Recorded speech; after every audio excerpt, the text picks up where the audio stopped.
నమస్కారం. పాకాల శ్రీహరిరావు, రైతు కార్యకర్తను మరియు తెలంగాణ రైతు రక్షణ సమితి రాష్ట్ర అధ్యక్షుడిని.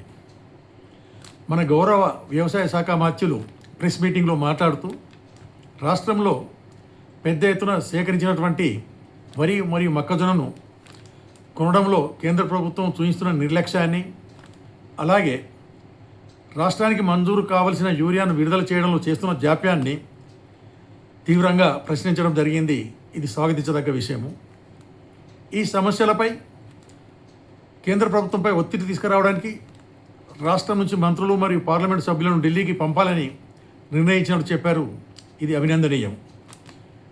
అయితే ఒక రైతు నాయకునిగా మరియు రైతు కార్యకర్తగా నా విన్నపం ఏంటంటే, రాష్ట్ర ప్రభుత్వానికి ఈ మధ్యకాలంలో ఇబ్బందికరంగా మారినటువంటి కేవలం 1-2 అంశాలను మాత్రమే ఢిల్లీ యాత్రలో ఏజెండాగా మార్చకుండా, దశాబ్దాలుగా రైతుల ఆర్థిక పరిస్థితిని చిన్నాభిన్నం చేస్తున్నటువంటి అనేక అంశాలు, వాటి పరిష్కారాలు అన్నీ కేంద్ర ప్రభుత్వం చేతిలో ఉన్నందున అట్టి అంశాలన్నిటినీ క్రోడీకరించి రైతుల సమగ్ర ఏజెండాను తీసుకొని ఢిల్లీకి వెళ్ళాలని, ఇందులో ముఖ్యంగా రైతుకు ప్రస్తుతము ఇస్తున్నటువంటి కనీస మద్దతు ధరతో ఒరిగింది ఏం లేదు కాబట్టి ప్రస్తుతం ప్రకటిస్తున్న కనీస మద్దతు ధరను రెట్టింపు చేయాలి.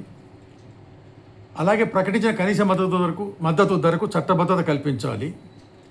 పంటల బీమా పథకాన్ని సరళీకృతం చేసి మరింత సమర్థవంతంగా అమలు చేసి పంట నష్టం జరిగిన 30 రోజుల లోపల పరిహారం అందే విధంగా అమలు చేయాలి. జాతీయ ఉపాధి హామీ పథకమును మరింత విస్తృతపరిచి కూలీలతో సంబంధం ఉన్నటువంటి అన్ని వ్యవసాయ పనులకు అనుసంధానం చేయాలి.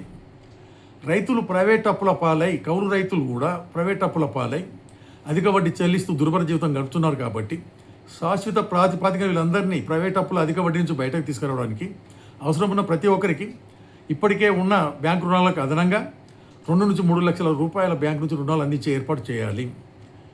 పంటలు కొనుగోలు వ్యవస్థను శాశ్వత ప్రతిపాదికన మరింత బలోపేతం చేయాలి. ఈ అంశాలన్నిటినీ కేంద్ర ప్రభుత్వం ముందు రాష్ట్రం నుంచి వెళ్ళే మంత్రులు మరియు పార్లమెంటు సభ్యుల బృందం ఉంచి వారి నుంచి స్పష్టమైన సమాధానం తీసుకుని రాష్ట్రానికి రావాలని నేను కోరుతున్నాను. మీరేమంటారు? మీ అభిప్రాయాలు కామెంట్ రూపంలో తెలపండి. వీడియో నచ్చితే లైక్ చేయండి, ఇతరులకు షేర్ చేయండి. జై హింద్, జై తెలంగాణ, జై కిసాన్.